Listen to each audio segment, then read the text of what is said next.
नमस्कार, स्वागत है आपका इंडिया न्यूज बिजनेस में। और आप देख रहे हैं मार्केट लाइव, देश का वो शो जिसके अंदर में हम रियल टाइम इंटरेक्टिव ले चलते हैं आपको शेयर बाजार के सफर पे, समझने की कोशिश करते हैं बाजार के उतार चढ़ाव को। एक्सपर्ट्स की सहायता से ये सारी चीजें करते हैं, समझते हैं कि बाजार में कहाँ हैं मौके मुनाफा कमाने के, पूंजी को बढ़ाने के, कहाँ निवेश करें, कहाँ ट्रेड करें और क्या चीजें ना करें, कौन सी सावधानियां बरतें।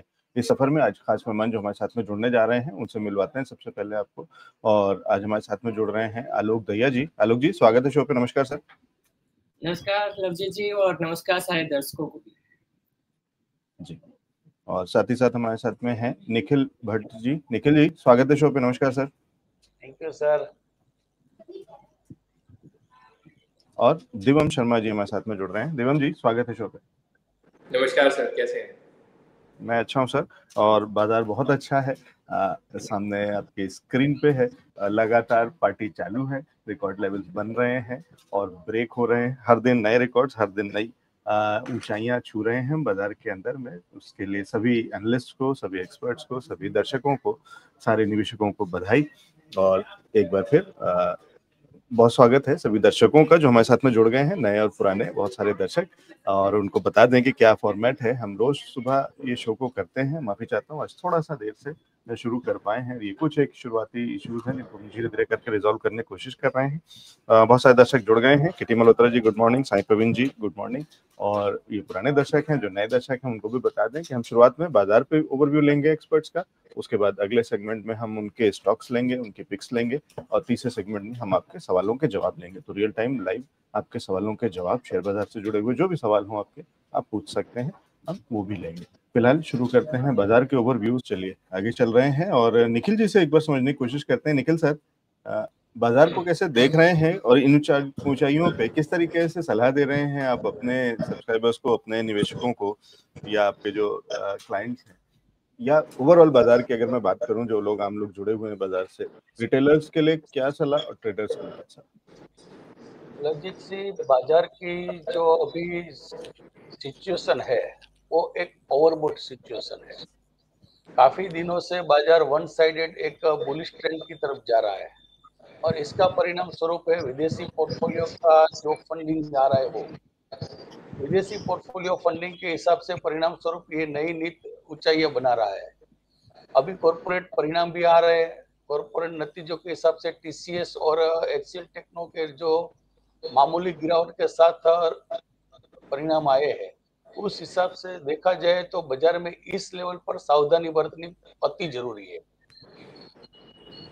जैसे हम लोग देख सकते हैं कि मार्च के केवल निचले स्तरों पर सेंसेक्स और निफ्टी 15% की बढ़ोतरी हुई है और ये 2023 में सबसे अच्छे प्रदर्शन वाले बाजारों में से एक हो गया है।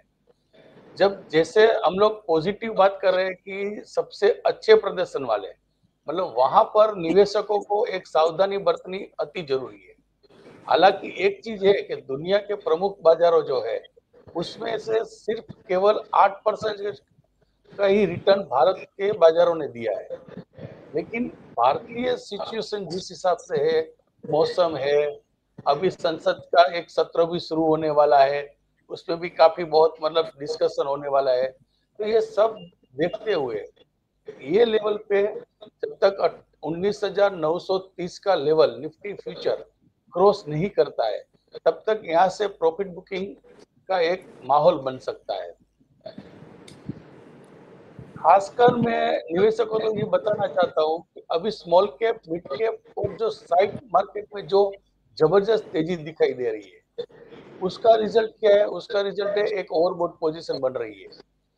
ये बढ़ाव चढ़ाकर पेश किया जा रहा है कि ये स्टॉक बहुत फंडामेंटल है, ये स्टॉक में ये रिजल्ट आने वाले हैं, ये स्टॉक इस हिसाब से इसको प्रोजेक्ट मिलने वाला है। तो कई स्टॉक बुनियादी बातों, मूल्यांकन के बिना सट्टेबाजी से जो बढ़ रहे हैं, तो उसमें जो उछाल आ रहा है उसमें सावधानी बरतनी चाहिए। मॉनसून की अच्छी प्रगति तो है ही, लेकिन भारत में बढ़ने वाले कारोबारी अवसरों के बीच जब दुनिया की नजर सबसे वैश्विक दिग्गजों पर टकी हुई है, जिसके बड़े बड़े प्रोजेक्ट आने वाले हैं, तो उसके अच्छे फंडामेंटल नतीजे वाली कंपनियों पर निवेशक की रणनीति बना सकते हैं।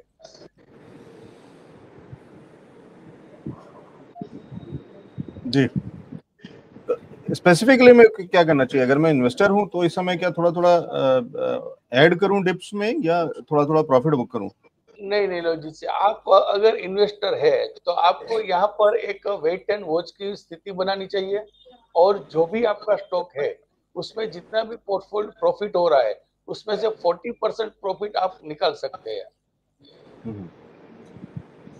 जी, अच्छा, तो ये राय दे दी है कि अगर आपका प्रॉफिट हो रहा है, जो बड़ा प्रॉफिट हो रहा है, तो उसमें से कितना थोड़ा थोड़ा प्रॉफिट, क्योंकि वो ऑफ द टेबल लेना जरूरी है। अल्टीमेटली बाजार के अंदर में आपको पैसा बनाने के लिए आते हैं और पैसा बनाते रहना चाहिए, और जब जब मौका मिले तो बाहर निकालते रहना चाहिए। ट्रेडर्स के लिए इस समय क्या है, कहीं इंतजार कर रहे हैं जब शॉर्टिंग का मौका मिलेगा? नहीं, ट्रेडर्स को शॉर्टिंग का मौका मिलेगा। ट्रेडर्स जो है वो अभी शॉर्ट की पोजीशन में बने हुए हैं, वो लोग हर एक स्टॉप लॉस बनाकर शॉर्ट कर रहे हैं। तो उन लोगों के लिए, जैसे आलोक जी ने बताया कि 20,000 का एक लेवल जो है, तो अभी निफ्टी चल रही है 19,800, मतलब 200 पॉइंट का एक डिफरेंस चल रहा है।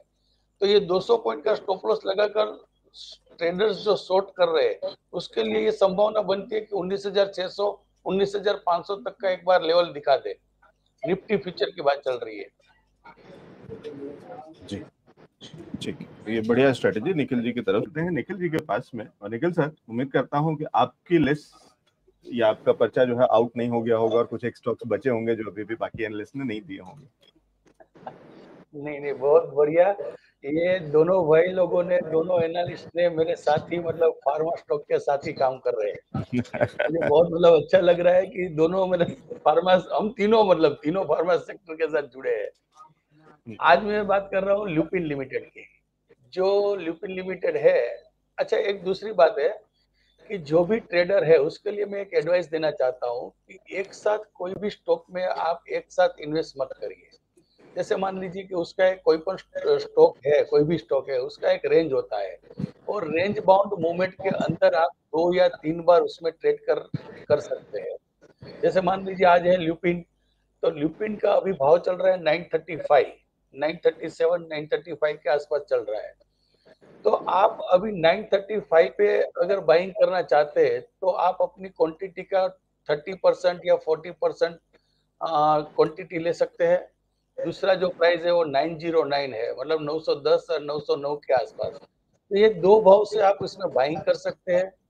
इसका टारगेट प्राइस है 955 से लेकर 970, और उसके ऊपर 970 के ऊपर इसका ब्रेकआउट आने की पूरी संभावना है। तो आपको इसमें बहुत बढ़िया सा प्रॉफिट मिलेगा। इसका स्टॉप लॉस लगाना है तो वो भी आप 890 के आसपास लगा सकते हैं। इस स्टॉक में अगले 2-3 हफ्तों में रीजन क्या है, तो 3% मुनाफा कमाने का मौका मिल रहा है। डेली चार्ट जो है वो डाउनवर्ड स्लोपिंग के ट्रेड लाइन से ऊपर काम कर रहा है, मतलब वहां पर ब्रेकआउट ले लिया है। प्राइस ब्रेकआउट वॉल्यूम एवरेज से ऊपर उछाल के साथ बढ़ रहा है। All time high frame bullish trend का संकेत है। एमएसडी और आरएसआई जैसे इंडिकेटर्स है, वो भी डेली चार्ट्स पर बुलिश दिख रहे हैं। तो मेरे हिसाब से ल्यूपिन लिमिटेड में आप अपनी खरीदारी की राय बना सकते हैं, ट्रू भाव में 930 और 909 के आसपास। जी, दो भाव में अलग अलग तरीके से स्ट्रेटेजी बता दिया है आपको। ल्यूपिन में टेक्निकली भी दिख रहा है वही वाली चीज जो अभी हम थोड़ी देर पहले बात कर रहे थे, और साथ ही साथ सेक्टोरल चर्निंग, जो अलग अलग चीजें हैं जिसकी अगर आप समझे तो आलोक जी ने भी थोड़ा रेफरेंस दिया था इनिशियली कि जब वो कांवड़ की बात कर रहे थे, तो उसी में एक कांवड़ वो भी होता है जिसमें रिले कांवड़ होता है, डाक कांवड़, जिसमें कि आप एक एक करके लोग एक दूसरे को हैंड ओवर करते जाते हैं, यानी रिले रेस जैसा चीजें। तो यहाँ पे जो सपोर्ट सिस्टम है, जो चेंज होता है, शिफ्टिंग, वो सेक्टोरल चर्निंग में इस समय कहीं ना कहीं फोकस फार्मा पे है। तो बाकी सेक्टर्स ने दिया है, आईटी सेक्टर ने बीच में अपना रोल प्ले करना शुरू किया था, और साथ ही साथ अब फार्मा का नंबर आ सकता है या आ रहा है, और इसीलिए कहीं ना कहीं ये ठीक है। निखिल जी, और भी कुछ है क्या स्टॉक्स आपकी नजर पे लुपिन के अलावा? हाँ, मेरे लिए मतलब 2 स्टॉक और है, वो जी इन्वेस्टमेंट के पर्पस के। जैसे मान लीजिए कोई इन्वेस्टर है और उसको अपना एक लॉन्ग टर्म 3 महीने का व्यू से पोर्टफोलियो बनाना है, तो गोदरेज प्रॉपर्टी बहुत बढ़िया स्टॉक है। अभी ये जो भाव में उपलब्ध हो रहा है वो है 1610 के आसपास। 1610 के आसपास आप इन्वेस्टमेंट के पर्पस से ले सकते हैं। शॉर्ट टर्म इसके अंदर 4% का आपको प्रॉफिट मिलेगा। शॉर्ट टाइम फ्रेम जो है उसमें डिसीजन ट्रायंगल का ब्रेकआउट मिल रहा है। तो इस हिसाब से गोदरेज प्रॉपर्टी एक इन्वेस्टमेंट कॉल है। और दूसरा जो है वो आईसीआईसीआई बैंक, जैसे एचडीएफसी बैंक, कोटक बैंक और इंडसइंड बैंक, इसका जो निखिल मूवमेंट सर, आया है। एक बार गोदरेज प्रॉपर्टीज पे थोड़ा सा और व्यू क्लियर कर दीजिए, कितना टाइम फ्रेम और क्या टारगेट्स लेकर के चल रहे हैं? ठीक है, गोदरेज प्रॉपर्टी ऐसा है सर कि शॉर्ट टर्म के अंदर 4% का उसका ब्रेकआउट मिलेगा, प्रॉफिट ब्रेकआउट मिलेगा। अभी 1610 चल रहा है, 1650 1670 का आसपास का भाव आ गया। ये मेरा मतलब ये टेक्निकल यूज के हिसाब से मैं बता रहा हूँ। लॉन्गर टाइम फ्रेम के हिसाब से वीकली चार्ट पर इसका कप एंड हैंडल पैटर्न से ब्रेकआउट बनता है। आप समझ लीजिए कि ये जो पैटर्न है उसके अंदर इन्वेस्टमेंट आप कर सकते हैं, ट्रेडिंग नहीं कर सकते। तो कीमतों में तेजी जो है वो वॉल्यूम से बढ़ रही है। गोदरेज प्रॉपर्टी की जो प्राइसेस बढ़ रही है वो वॉल्यूम के साथ बढ़ रही है, और एक उछाल के साथ इसमें बुलिश ट्रेंड की मतलब संभावना दिख रही है। ये शेयर अपने सभी मतलब जो मूविंग एवरेज होता है 1580 1550, ये मूविंग एवरेज के ऊपर बन रही है। तो आप इसको शॉर्ट टर्म से लेकर लॉन्ग टर्म के हिसाब से अपने पोर्टफोलियो में इन्वेस्टमेंट कर सकते हैं। जी, दूसरा ठीक। स्टॉक मैंने जो बताया सर वो है आईसीआईसीआई बैंक। अभी आईसीआईसीआई बैंक 970 के आसपास चल रहा है। 950 970 के रेंज के बीच आप इन्वेस्टमेंट कर सकते हैं। 930 का स्टॉप लॉस लगा दीजिए। 970 के ऊपर 990 मतलब नया ब्रेकआउट मिलेगा इसको। लेकिन ये इन्वेस्टमेंट बेस है, इसका वॉल्यूम भी बहुत काफी 2 हफ्ते से मतलब इसका वॉल्यूम बढ़ रहा है। प्राइस कंसोलिडेशन चल रहा है, तो उसके साथ साथ वॉल्यूम बढ़ रहा है, मतलब ये बुलिश ट्रेंड बता रहा है।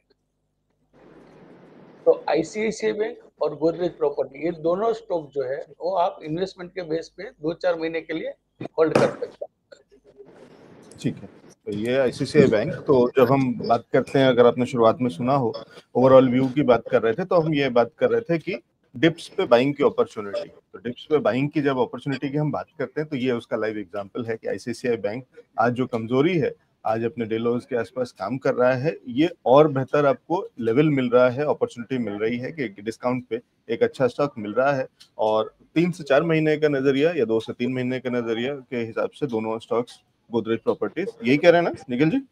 Yes sir, yes sir. ठीक है, और आईसीआईसीआई बैंक में टारगेट्स क्या लेकर के चल रहे हैं? मैं अभी 970 के ऊपर ये मूव करेगा, 990 और 1000 रुपए तक का तो टारगेट मिनिमम आ सकता है। अच्छा, ठीक है, तो ये है, क्योंकि बहुत सारे दर्शकों के सवाल आ रहे थे इसी तरीके के कि अगर वो इसी से शॉर्ट टू मिड टर्म के हिसाब से किन स्टॉक्स में निवेश कर सकते हैं या कहाँ पे काम कर सकते हैं, तो वो सवाल भी कहीं ना कहीं एड्रेस हो गए हैं। तो कुछ एक सवाल चर्चा के बीच में ही एड्रेस हो गए हैं, जो बाकी बचे हुए सवाल हैं उनको लेते हैं। तो ये खास शो मार्केट लाइव रोज सुबह 10 बजे लेकर के आते हैं इंडिया न्यूज बिजनेस पे, जहाँ पे आपके सवालों के जवाब लेते हैं, आपको बताते हैं बाजार की। और निखिल सर, आपके पास एक आसान और बहुत मुश्किल सवाल के साथ में आ रहा हूँ, दोनों तरीके का है, आप डिपेंड करता है कि आप कैसे लेते हैं। सवाल है इन्फोसिस पे, और हेमंत जी पूछ रहे हैं। हेमंत जी का सवाल ये है कि इन्फोसिस में क्या प्रॉफिट बुक कर लेना चाहिए अब? एंड नहीं नहीं नहीं नहीं, बिल्कुल नहीं, बिल्कुल नहीं। बहुत बढ़िया स्टॉक बताया है हेमंत जी ने। हेमंत जी, आप ये स्टॉक में बने रहिए। 1530 1550 का इसका टारगेट लेकर आप चलिए। बहुत बढ़िया स्टॉक है, ये मेरा फेवरेट स्टॉक है इन्फोसिस। अच्छा, तो बहुत सीधा सीधा जवाब है, कुछ चिंता की कोई बात नहीं। वो ये बल्कि पूछना चाह रहे थे कि क्या बाय ऑन डिप्स का भी कोई लेवल दे सकते हैं क्या? हाँ, बाय ऑन डिप्स का मैं लेवल दे सकता हूँ। एक मिनट, इन्फोसिस अभी 1460-65 के आसपास चल रहा है। 1430 में आप ले सकते हो, और 1404 का स्टॉप लॉस लगा दो, 1530 का टारगेट। और बहुत बढ़िया स्टॉक आप, बहुत चलिए, बढ़िया ठीक है। स्टॉक है। ठीक, और इसमें एक चीज और है, एक काम ये भी करते हैं हम कि अगर कोई और एनालिस्ट उसमें कुछ ऐड करना चाहता है उसी सवाल के जवाब में, तो वो भी कर सकते हैं। ऐसे आलोक जी अगर शायद कुछ ऐड करना चाह रहे हैं। आलोक जी, क्या कह रहे हैं सर हाँ इन्फोसिस के लवजी बारे जी, में? मैं ऐड करना चाह रहा हूँ कि जिस तरीके से कल अभी आप ही के न्यूज चैनल में हमने देखा कि कल एक शंख और कछुआ दान किया गया है सोने का। तो ऐसे में शायद इन्वेस्टर्स के लिए भी पैसे बनाने की कामना की होगी इन्फोसिस के मालिक ने। फिलहाल जो चार्ट बोल रहा है वो 1360 1360 का एक बहुत बढ़िया सपोर्ट बन रहा है। तो 1360 जब तक ना टूटे, क्लोजिंग ना दे, उसके ऊपर में इन्फोसिस अभी जो मूड में है वो 1660 तक का टारगेट दिखा रहा है चार्ट के ऊपर में। तो मुझे लगा कि ये शायद शेयर करना चाहिए। थैंक ठीक है, तो ये इंटरेस्टिंग एक और एंगल है कि इन्फोसिस के जो मैनेजमेंट है वो, क्योंकि ईश्वर से भी ब्लेसिंग्स भी मिल रही हैं वहां पे भी, क्योंकि वहां तक भी वो बहुत सारी चीजें करते रहते हैं फिलैंथ्रोपी से लेकर के बहुत कुछ, तो उसके लिए जाने भी जाते हैं और कहीं ना कहीं वो जो ब्लेसिंग्स हैं वो रिफ्लेक्ट होकर के इन्वेस्टर्स तक भी आएंगी। तो इन्फोसिस के ऊपर में क्या राय है वो बता दिया आलोक जी ने। ठीक है, दिवम सर, हाँ जी। राधिका ज्वेल टेक पे राय दे सकते हैं? नहीं, मैंने कभी देखा नहीं है जी, चार्ट्स के हिसाब से अगर देख सकते हो तो। और नहीं तो चार्ट ये सर, चार्ट जी के लिए मेरे ख्याल से आलोक जी और निखिल जी ज्यादा बेटर रहेंगे। मैं फंडामेंटली मैं एक बार देख अच्छा लेता हूँ ठीक है, तो साइमल्टेनियसली आप अगर नहीं ट्रैक करते हैं ठीक है, कोई नहीं, तो आलोक जी आप ट्रैक करते हैं या निखिल जी देख पाएंगे चार्ट पे? हाँ, मैं देख पा रहा हूँ चार्ट पे, और फिलहाल राधिका ज्वेलर्स, हाँ, ज्वेल टेक लिमिटेड की जो हालत है, पहली राय ये निकल के आती है चार्ट को देखते के साथ कि अवॉइड करने लायक काउंटर है, और अगर ऑलरेडी पोजीशन बना रखी है तो वहां पर आपका जो स्टॉप लॉस निकल के आ रहा है वो कभी कहीं ना कहीं 35 रुपए के आसपास का एक स्टॉप लॉस है। तो स्टॉक इतनी बड़ी रैली को अगर मिस कर रहा है तो कहीं ना कहीं एक डर का माहौल इसमें बना रहेगा, और चार्ट पैटर्न के हिसाब से भी ये काउंटर वैसा दिख रहा है फिलहाल में जिसको आप अवॉइड कर सकते हैं। नई पोजीशन बनानी है अगर आपको कि हाँ नहीं मुझे नई पोजीशन बनानी ही है, तो 41 के ऊपर अगर स्टॉक निकल के क्लोजिंग देता है तो इसमें इंटर करना चाहिए। तब आप इसमें जाकर कहीं 50 और 55 तक के टारगेट देख सकते हैं। बट पहली राय ये रहेगी कि आप इसको अवॉइड करें तो ज्यादा बेहतर रहेगा। ठीक है, अगर 37 रुपए के आसपास ऑलरेडी पोजीशन है तो क्या करें, 35 रुपए का स्टॉप लॉस लगा लें, और अगर 37 के आसपास मिलता है तो अपने भाव पे निकल भी जाए, ये भी ठीक रहेगा? हाँ, अगर 37 के आसपास की पोजीशन है तो देखिए 1-1.5 रुपए का नुकसान झेल सकते हैं, बट अगर मैं इसको और कंजर्वेटिव वे में बोलूं तो 35 के नीचे जब तक क्लोजिंग नहीं दे देता तब तक आप 1-2 दिन का और चांस ले लीजिए। अगर ये क्लोजिंग नहीं देता है तो इसमें बने रहिएगा। हेलो जी, निखिल जी कुछ कह रहे हैं क्या? आज ये राधिका ज्वेलर्स मतलब जो है ज्वेल टेक, ठीक है, मैं इसमें बाइंग की एडवाइस देना चाहता हूँ। अच्छा, बढ़िया, हाँ, ठीक ये है। जो स्टॉक है वो 30 रुपए के स्टॉप लॉस लगाकर आप इसमें इन्वेस्टमेंट करना चाहते हैं तो ये आराम से ये स्टॉक आपको 55 से, जैसे आलोक जी ने बताया, ये 55 से 60 रुपए मिनिमम 4-6 महीने के अंदर इसका रिजल्ट मिलेगा आपको। ये स्टॉक बहुत बढ़िया स्टॉक है, राजकोट बेस्ड कंपनी है, और इसका मतलब जिस हिसाब से मतलब 2 रुपए का फेस वैल्यू करके अभी 30 रुपए से जो वॉल्यूम बढ़ रहा है वो डिलीवरी बेस्ड वॉल्यूम बढ़ रहा है। जैसे मान लीजिए कल 19 जुलाई के दिन उसका वॉल्यूम बढ़ा तो 88% इसका डिलीवरी बेस्ड वॉल्यूम बढ़ रहा है।